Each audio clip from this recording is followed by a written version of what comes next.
Thank you, and I am just so impressed that you all braved this weather to come. So hopefully this will be interesting and worth it, and certainly at the end we can answer any questions you might have. This talk is meant to accompany the exhibition, which is at the Metropolitan Museum, which I co-organized with Emily Braun, who's Leonard Lauder's longtime curator and a professor at CUNY at Hunter.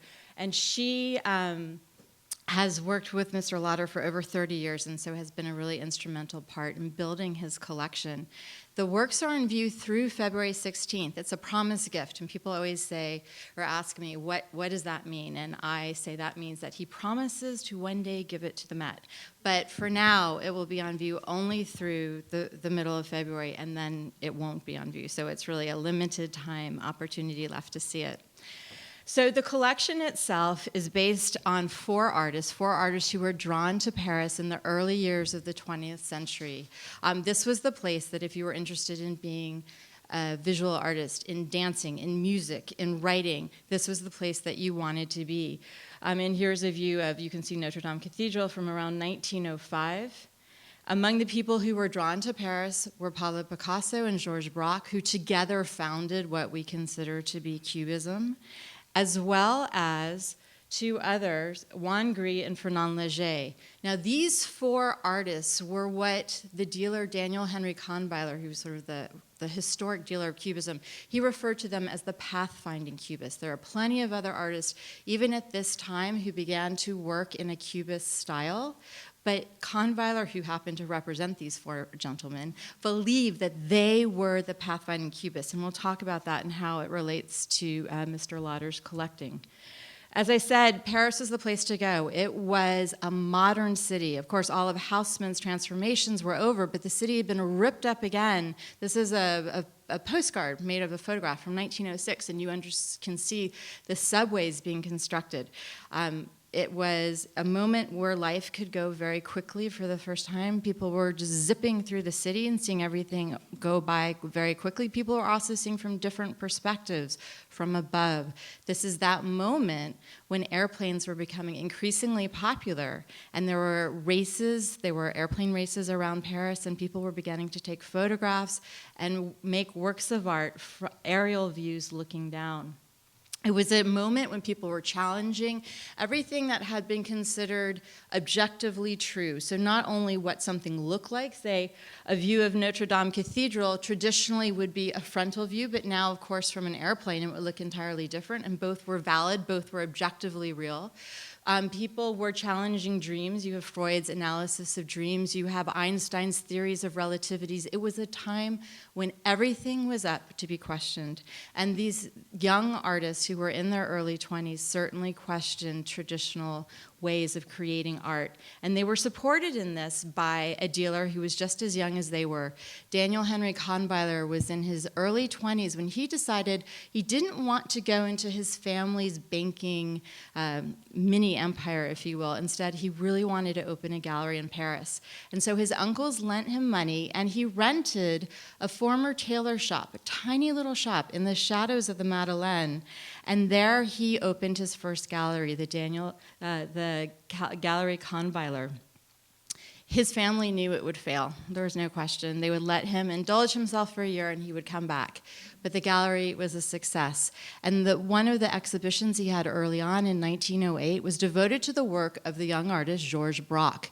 And art historians consider this to be the first Cubist exhibition. Two works by Braque that were included in that exhibition are in Leonard Lauder's collection.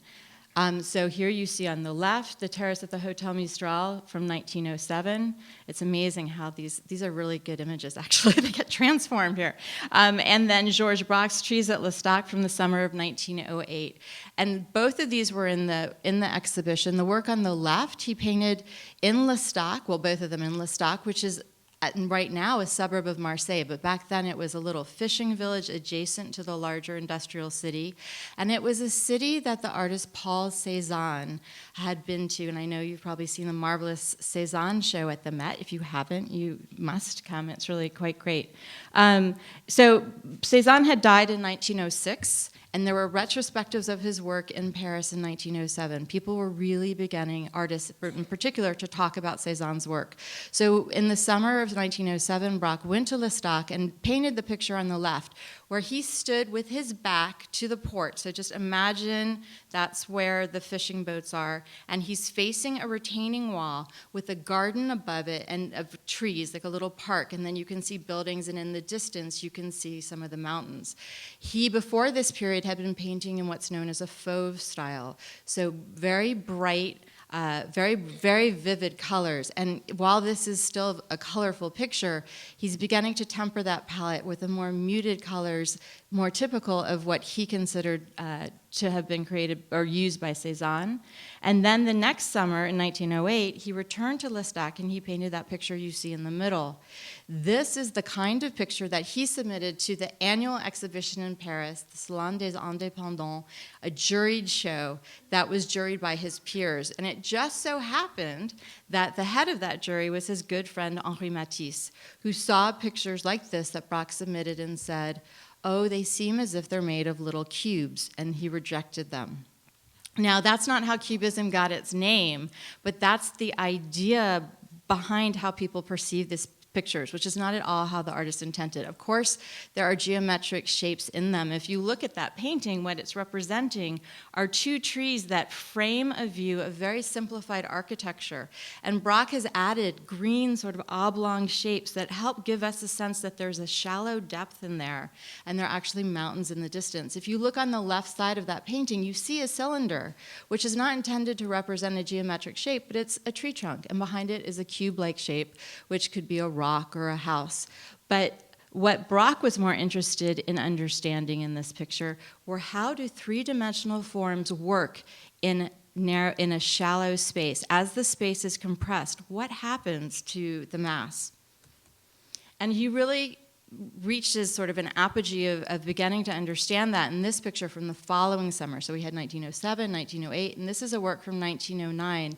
It's called The Château at La Roche-Guyon. And when I first saw this picture, I have to say I recognized it as a landscape, in part because of all these cues that I have been trained to recognize. It's visual, the colors of it, but it seemed a little abstract to me. I didn't really quite understand what was going on until I found a postcard from that period. And I realized that he is depicting exactly what he sees. He's just depicting it in a slightly different visual vocabulary.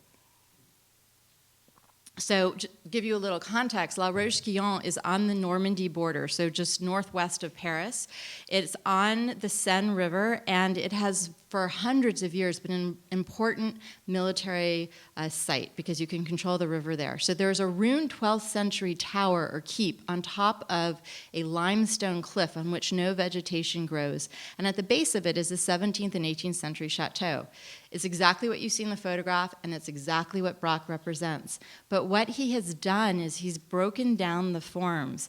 And as opposed to that picture from 1907 that I showed you, where the view of the hotel in L'Estaque, where there are thick outlines around every shape, almost as if it were cloisonné or stained glass, here the outlines are gone. And in fact, what might appear to you as a white outline is actually negative space. You're seeing the canvas through. So basically, he's exploring what happens if you have a three-dimensional shape and you compress it. What happens to the mass? And at this point, he's thinking the mass turns into facets. So it seems almost as if they're tumbling down that hillside. The second room of our exhibition is devoted to Picasso because Braque and Picasso together really came up with this idea that we consider to be Cubism. If Cézanne arrived at that form by a very close study, if Braque arrived at that form by a very close study of Cézanne, Picasso came to it both through Cézanne, but also through his interest in non-Western art, and particularly African art. This is a work from 1909 of Woman with a Book, and it's particularly interesting for a few reasons. His girlfriend, Fernande Olivier, was with him when he painted this. She was ill, so there's some question as to whether she actually posed for him. He didn't really need a model at this point. Just the idea of someone was enough to inspire him to create. And here you see it's a picture of a woman depicting a woman in an ambiguous setting. She was probably in a studio. And if you look to her right, you'll see there's a very strong shadow, which seems like it's created by possibly artificial light. And yet there's a background behind her that suggests a landscape. She looks contemplative. She's resting her head on her hand, and she's holding a book.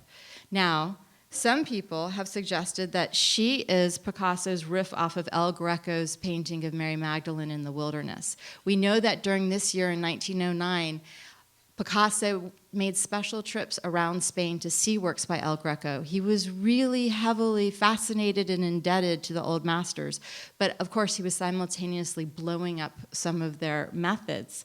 What John Richardson, Picasso's biographer, has pointed out is that he has very specifically moved the placement of the book, so that is incredibly suggestive. You can see in this view that Picasso took of his own studio that the painting is on an easel and it's unfinished. He hadn't yet painted in that landscape that you can see in the upper left corner of the finished painting. David Hockney came to see the exhibition a few months ago, and when he was in this room, he said, you know, Picasso is really looking from both eyes. And what I think he meant by that was that Picasso was seeing different perspectives simultaneously.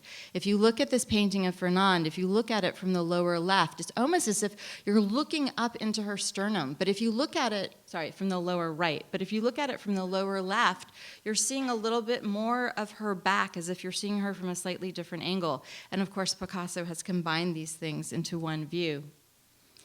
When Leonard Lauder began collecting, and he's been collecting Cubist art for over 30 years, he set out various criteria for himself. And one is what he calls a work CV.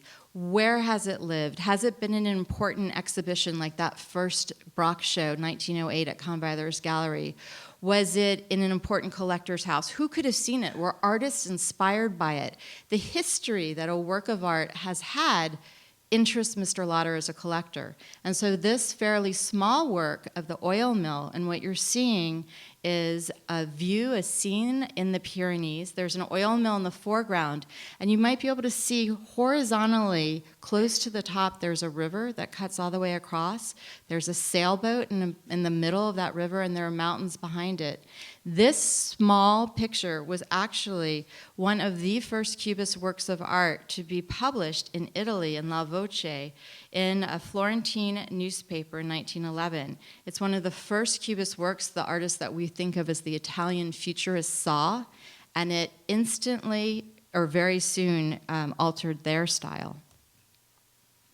Now, if you are lucky enough to go to Mr. Lauder's apartment, one of the rooms that you will see is his den, and this is a view of it. And so you can see, actually, the oil mill reflected in the mirrors, the picture on the top. And then on either side of that mirror are two paintings of still lifes, painted about the same time, both the still lifes, each one has a musical instrument in it. And the question that he will ask you is, which is the Brock and which is the Picasso? And we thought that was worth talking about in the exhibition. So here you have them, the two works of art. Now, because we're a lot of people, I won't put you on the spot, but I do that too.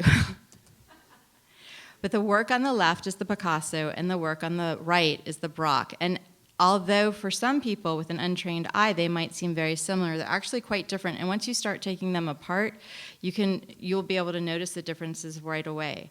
For starters, during this period, Brock liked to organize his compositions with a large diamond motif. We saw it in the Castle of La Roche-Guyon, and you can see it again here in this still life. So using that diamond shape as the organizing principle starts us off. Then, if you look at the bottom center of the painting, you'll see that there's a rectangle with a circle in it. And that is short form for a drawer with a knob. He uses this over and over again. There are many other examples in the exhibition. Here's another one, still life with a table, from just a little bit later, but you can see again that rectangle with the circle. So we have his idea of a drawer with a knob, and we have that big diamond, which we can maybe now see as a table that's turned so that the edge of it is facing us. And understanding that, maybe we can begin to break down some of what we see. So there is a tenora, which is a Catalan musical instrument, a horn, almost like an oboe family, which you can see diagonally across that painting. And behind it at the upper left, there's a carafe, and on the right, there's a stemmed glass. Now, trying to play that game of identify the object is just the beginning of understanding Cubism. That's not the end goal. But once you can start to make out some of these objects, because these pictures are never abstract, then you can start to appreciate in a different way how the color is applied, how the artist is interested in light, for example. In this picture, Braque uses very thin layers of almost transparent oil paints, go all the way out to the corners and always remind me of tortoiseshell. And it's a very different effect from what Picasso was doing around the same period, where the thickness of the paint, the impasto, is so important to him. He tends to concentrate his subjects more in the center of his canvas, which has led some art historians to think that he was uncomfortable with the corners. And that, for them, is an explanation as to why sometimes Picasso used these oval-shaped canvases. I don't know that I buy it, but I'll just put that out there for you. Now, just comparing these two, I think you can see already some differences. Of course, the Braque, we have a square, a rectangular table. But in the Picasso, of course, you see curves everywhere. And that is certainly on purpose, because this picture that Picasso took in his studio around this time is the kind of setup that he created, the kind of still life he created to paint. And you can see his round table with the fringe tablecloth and his mandolin and a bottle, and there's a cup with a handle on it in front. And you can recognize some of those elements in this painting as well. I don't know if any of you saw the show at Gagosian of the Picasso photographs, but he brought back this table with its tablecloth, and I was shocked more than any of the photographs or any of the art there. This tablecloth is actually beaded, and it's blue and cream, and it just seems so wrong because I've always seen it in the colors of his paintings from this period, which are much more monochromatic. In 1912, Braque and Picasso, who at this period, 1911, 1912, were working very closely together. They believed that no work of art was finished until the other one had signed off on it. They were in each other's studios every day. They weren't signing the front of their pictures because they felt that the written word was distracting. So now we're jumping ahead. Now, by 1912, the two of them were down in Sorgues, which is right near Avignon in the south of France. And Picasso went away, either for a long weekend or he had just come back to Paris, when Braque was in Avignon and he walked by a decorator's shop. His father had been an interior decorator. It was a world with which he was very comfortable. And in the window of that shop, he saw some very inexpensive wood grain wallpaper. Back then, it was much more common to wallpaper your apartment or your house than to paint it. So this was something that was very natural for him to see. And he said that he decided to buy a roll and incorporate some into his work.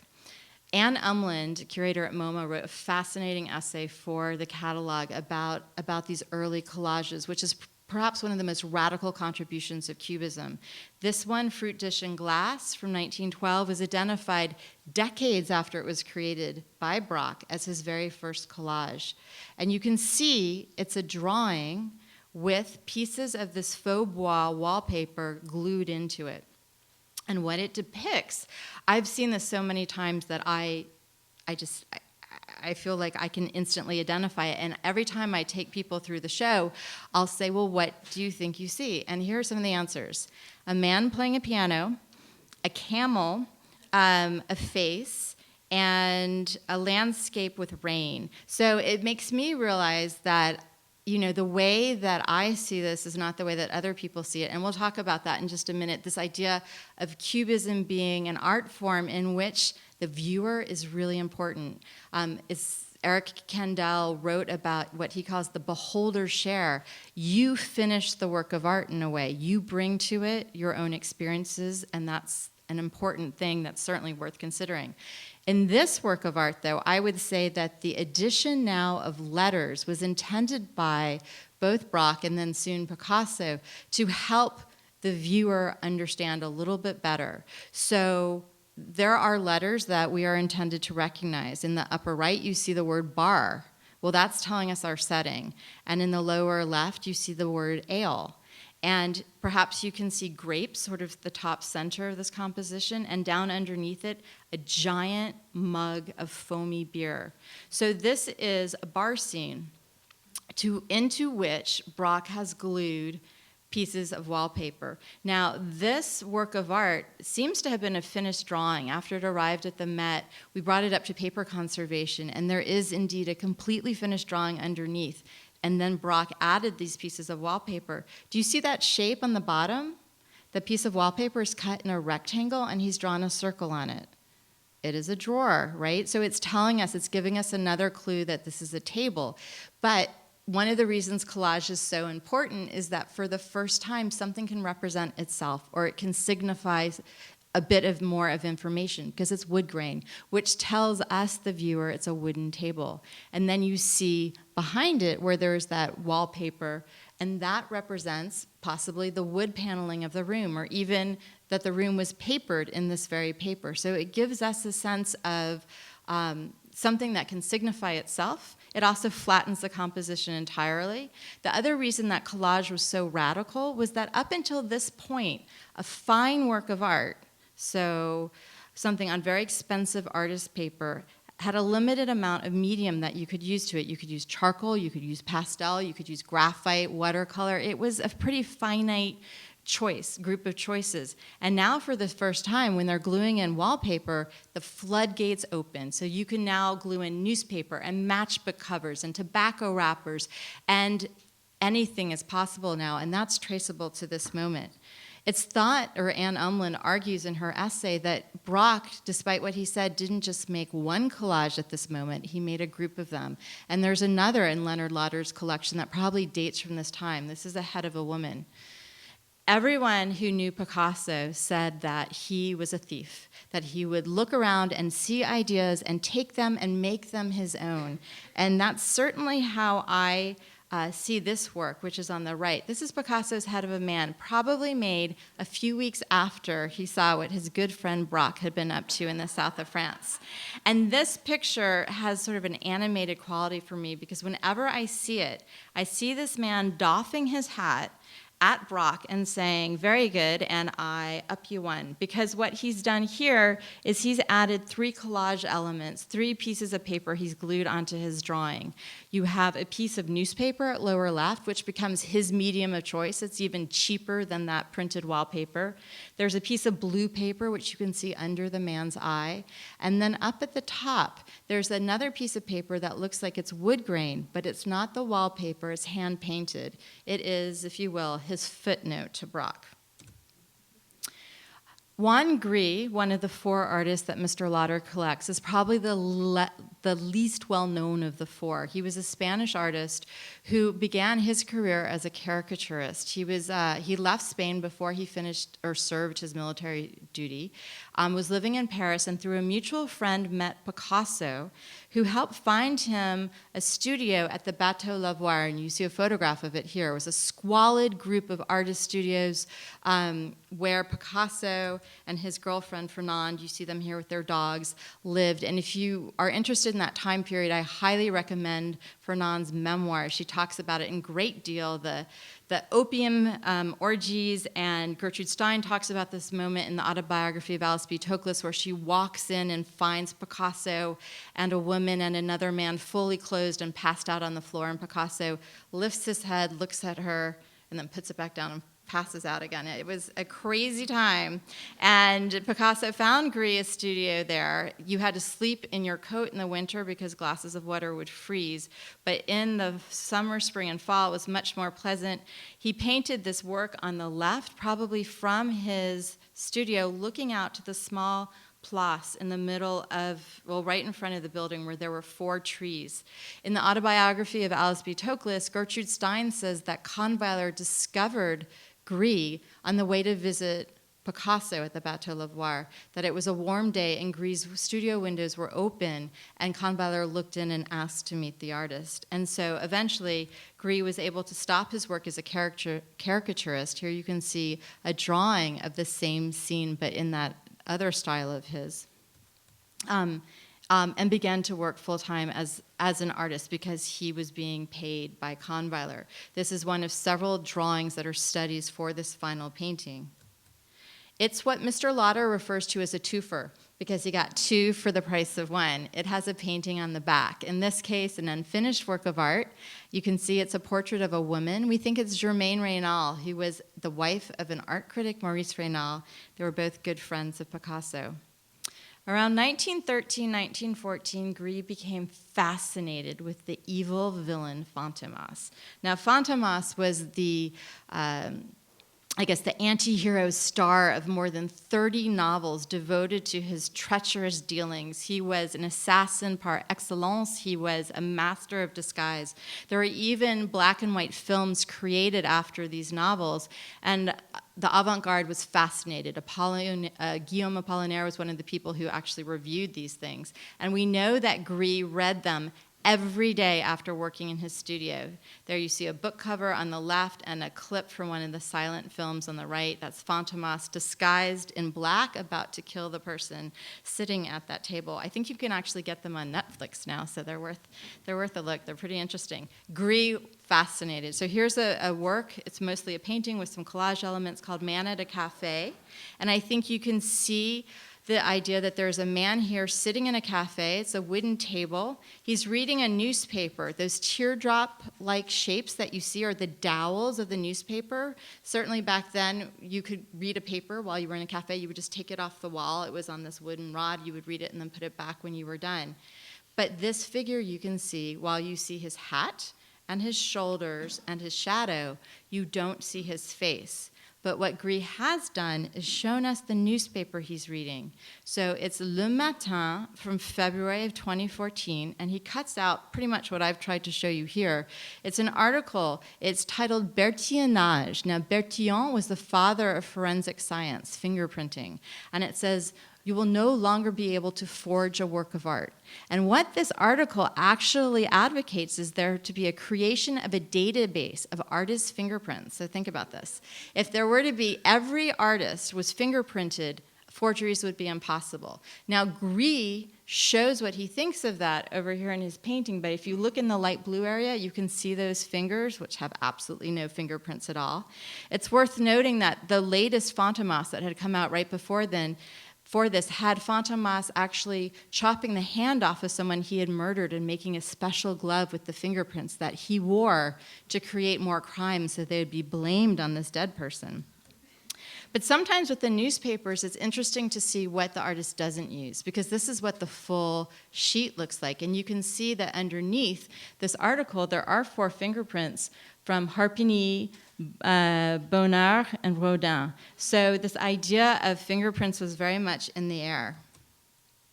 Here's a work of art, a collage by Juan Gris that was owned by Gertrude Stein and her brother Leo, Book and Glass. A lot of these Cubist works of art have very explanatory titles, and that was something that Conviller encouraged. He got so tired of people coming into his gallery and laughing and pointing out geometric shapes, and so he had asked these artists to help the viewer, give them a way in. So Book and Glass, and I think you can see the book, their actual collage pages, and the glass. The round center part of it is in the top center. You can see the bowl of it. But you can see that it's a shapeshifter. There are 2 books. Do you see the other book that's camouflaged into that into the tablecloth over here on the left? And if you look at the bottle and then you look slightly down to the left of it, you can see another bottle that's camouflaged into the tablecloth. And the same with the cup. If you look at that V form in the top center and then move your eye a little bit to the left, there's now a stemmed cup. And then just to the right of the cup, you can see tobacco wrappers. And here Gris is actually glued in real tobacco wrappers. Back then, smoking pipes was much more common than smoking cigarettes. So you would go to the tobacco store and you could buy this cube, which you see here. It was wrapped in gray paper with a paper ribbon. It was loose pressed tobacco. And you would ask at the tobacco for un cube gris, a gray cube. Well, of course, gris was le cubiste gris. So for him, this was self-referential. So whenever I listen to music now, and for a while, I don't know, lots of different artists, I won't embarrass myself by naming names, but people often say their own names in the middle of the song. Gris is doing exactly the same thing here in this picture. But look at this picture again, because when I saw it for the first time, and we included it in the Steins Collect, when I found it, I did not see a still life at all. Just curious, does anyone see anything else? No? Yes, I can't see it. I guess that wasn't a fair question. Because what I saw was a decapitated man.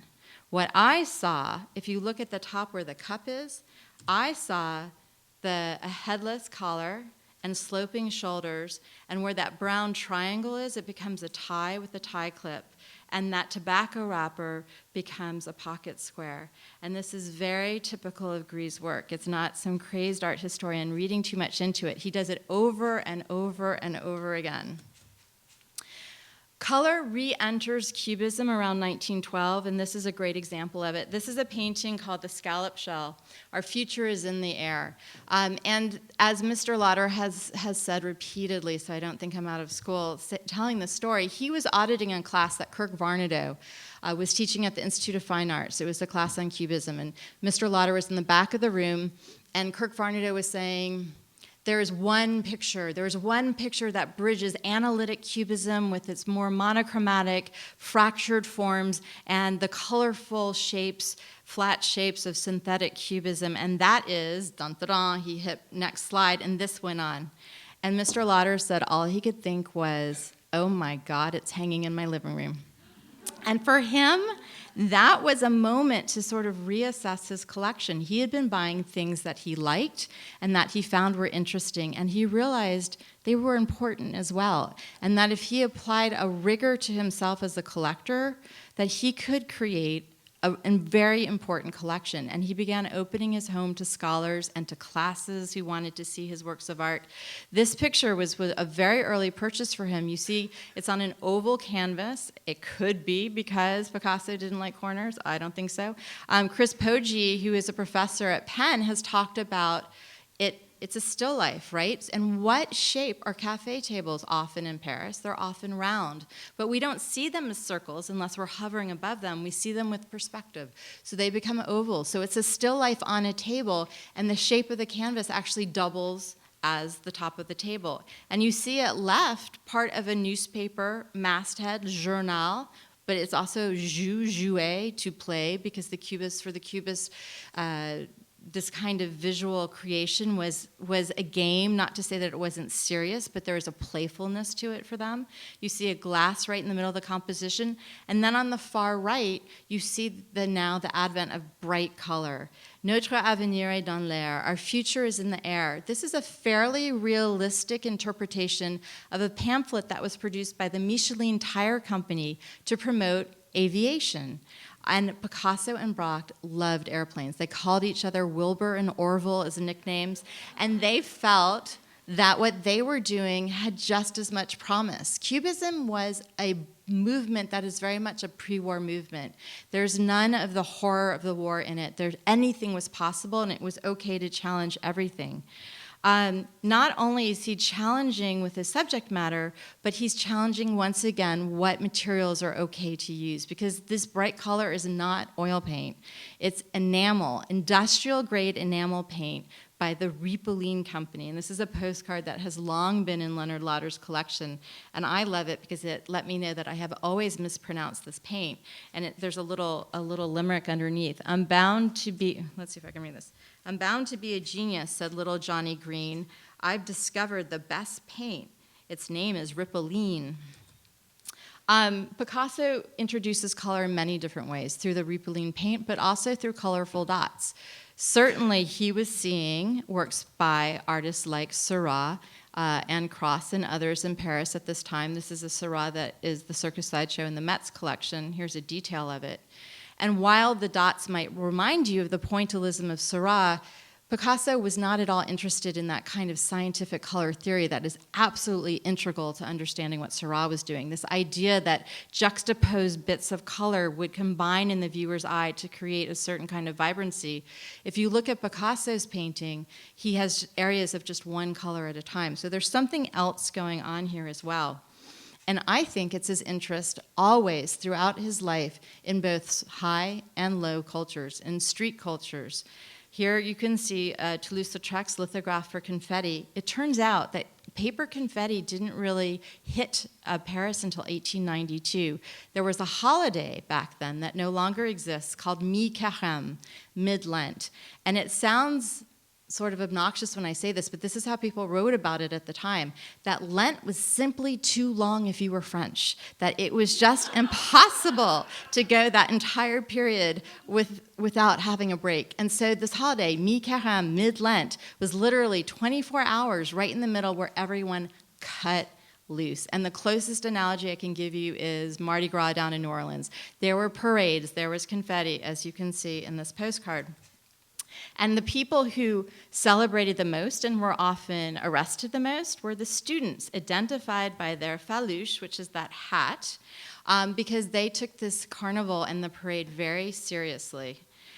You can see in this picture by Picasso of a student, here he has got the spotted face, and he's holding what we recognize as a bottle of alcohol in the crook of his arm, and his face just happens to be red, which tends to be a sign of inebriation, and he's reading a newspaper. Now, Picasso often abbreviates the newspaper's journal as Jus, which we saw before, but here he's abbreviated as Urinal, and John Richardson was not the first person to point out that urinal is the same word in French as it is in English. And it just so happens that that year that this was created, more than 300 students were arrested for drunken, lascivious behavior, which I believe means that they were urinating in the streets. The parade passed a half a block from Picasso's studio, and the place where you would enjoy these parades, according to all the published sources, were the cafes that lined the grand boulevards. And the cafes had special mats, actually made out of asbestos, if you can believe it, that they would give to their clients, and you would put on top of your wine glasses or your beers or your glasses of absinthe so that the confetti didn't get in. And I think that is what Picasso was actually thinking about when he painted Mr. Lauder's cast of the absinthe glass. This is one of 6 sculptures that were cast by Conviller in bronze. So it's a cast glass, a cast sugar cube, and a real absinthe spoon. Now, the way absinthe was enjoyed, it was an incredibly popular drink at the time, is you would put the sugar cube on top of that slotted spoon, pour water over it slowly, which would dissolve the sugar, and then dilute this very strong alcohol down below. The wine industry, it's a whole long story, but the wine industry wanted absinthe gone because it was cutting into their profit margin. And so there was a huge campaign to get rid of absinthe, and it was said to be a hallucinogenic, which it never was. It was just very, very strong alcohol. And so this is another postcard that just happens to be in Mr. Lauder's collection about the green peril, because absinthe is a green-colored liqueur. And just to go back, so by 1914, when this sculpture was made and painted and completed, I think that any of Picasso's peers or colleagues, anyone who saw this, would instantly think it was very much of the time, absinthe being one of the most popular drinks around, and these Mi-Carême festivals with confetti everywhere. But by the following year, 1915, it was completely obsolete. The wine lobbies had succeeded in getting absinthe banned, and then paper confetti was banned as well because of paper shortages due to World War I. Braque used dots in many different ways as well. Here is his still life bottle of rum from 1914, and I'm showing it to you in part so you can notice that there's one piece of paper collaged on there. There's a little sticker with the number 19 on it. This was not something that Braque put on. This was something that was put on much later. Conviller, this very important dealer of Cubism, he was in Italy when France entered World War I. He had to spend the war in Switzerland. He was not welcome there as a German national. And even though he continued to pay rent on his little shop, All of his things were sequestered. They were seized by the French government, as was the property of all Germans living in France. And these things were sold in the early 20s to help pay off France's war debt. And Conviller lost all of his pictures. They were sold in 4 sales in the early 20s, and each one of them had a sticker like this that matched the auction catalogs. 19 is the lot number. The last room of the exhibition is devoted to the works by Leger. There's another picture that we show the front and the back. In this case, the back is completely finished. It's Houses Under the Trees is the front of it, and the back of it has a stretcher where it shows Conviller's sticker as well as the stickers of other collectors, including Walter P. Chrysler Jr., the son of the founder of Chrysler Automobiles. When Mr. Lauder announced his gift, he said that he would continue to add to it, and I don't think that anyone at the Met thought he was serious. But within months, he had given the museum money to start to acquire additional works of art. And this is the first one that we did acquire. This is thought to be Leger's last painting before he was called up to fight in World War I. It's called The Village. It's part of a series of works of art that are from above looking down, and you can see part of a church with 3 buttresses and then conical forms that probably represent cypress trees, and then a tower just to the right of it, surrounded by the lower roofs of the village, and then a city wall. It's painted on very coarse canvas, and as I said, it's thought to be the last painting he made before he went to fight. When he was on the front lines, he was digging trenches, and that was a really hard life. He wrote letters back to his friends and to his family. They've been published, and on the one hand, they're typical trench warfare letters, horrible, horrific. On the other hand, you get a sense of just how anxious he was to get back to Paris. In one of these letters, he said, if he could, you had to have lived through the night and the dark and the mud for over a year to understand how much he would appreciate Paris. If only he could return to Paris, he would embrace everything that the city offered. And this is the last painting in the exhibition. It's a very large-scale work by Leger. It's the size of a billboard, a sign of modernity. And when you think he was stuck in a trench, he couldn't even back away far enough to paint something like that during this period. And in the trenches, because to shore up the trenches you had to have wood, every tree would have been cut down, the grass would have disappeared and turned to mud and barbed wire. It was a colorless world, and now color returns in full force. It's as close to abstraction as the Cubists get during this period, and yet it's not abstract at all. Those red forms in the bottom center are actually the back of a person. We're looking behind at somebody working. That oval form made up of different color facets is a hat, and the black and white curve on the right gives us a sense. It suggests the curve of a head. This is a man working as a typographer, and what's in front of him is a red poster on which he's arranging white stenciled letters. This is a painting that is thought to be the last in a group of 3, and yet if you come to the exhibition and look at it, you'll see that he repainted almost every area of it, and you know, as paint ages, it becomes a little bit more translucent, and you can see all of the different changes, or at least many of the different changes. So as we were working on this exhibition, Emily Braun and I spent a lot of time with many really wonderful colleagues creating this book, which I hope some of you have seen, but you may not know about our website, so I'm just going to take 2 minutes to tell you a little bit about it. If you go to the Met's website, metmuseum.org, and hit the Research tab, the first thing you'll find is the Leonard A. Lauder Research Center for Modern Art. This is a view of Leonard Lauder's living room, by the way. How people live with art is not the same as how it is exhibited in a museum. There are 3 main tabs on this site, and you can look around, but just some of the things you'll find is what we call the beauty page, which is a list of all 81 works of art in the collection. If you click on any one, you'll find complete details, provenance labels, all sorts of things. There's also a section about labels. So you can click on any given label, including art supply shops, find out why they're important, click on them, and there's actually a special zoom function, which is not really working here, but you can zoom in on any aspect of these backs of the pictures, pan around. I think you'll see immediately that Brock was pretty sloppy. He stretched his own canvases thinking no one would ever see the backs, but that's not the case.